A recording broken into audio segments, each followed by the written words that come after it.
We can't go back and say, hey, give us back our reputation.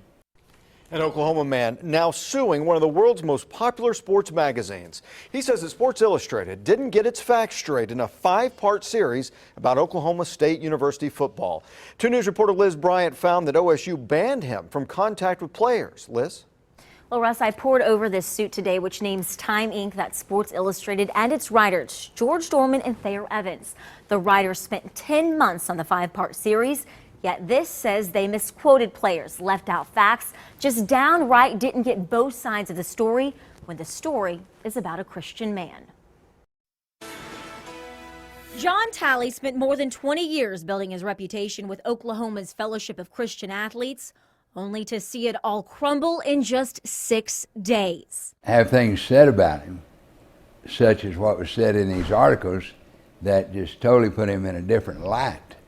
I mean, you wouldn't recognize him reading these articles as being the person that he is. Tulsa attorney Gary Richardson spent the last 9 months working on this case for Talley after Sports Illustrated wrote Talley, quote, grossly overpaid football players for jobs they did or jobs they didn't do.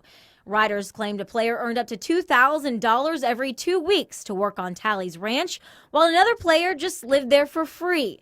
SI said Talley handed a player $100 for a speaking gig that lasted less than 20 minutes.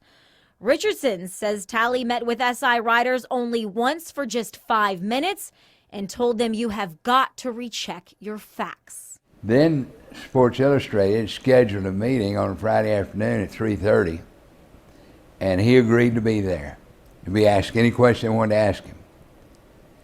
And about 30 minutes before the meeting was scheduled to take place, he got a call that Sports Illustrated had canceled the meeting. Richardson claims Talley doesn't have that kind of money to pay players, and his, quote, ranch is actually 5 acres of land players worked on for their stay.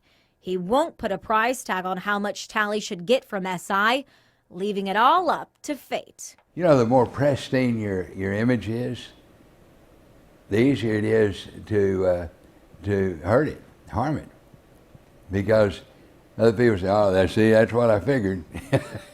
You know, he wasn't all that good. And Richardson points to winning the largest defamation suit in the U.S. and says this suit sounds very similar.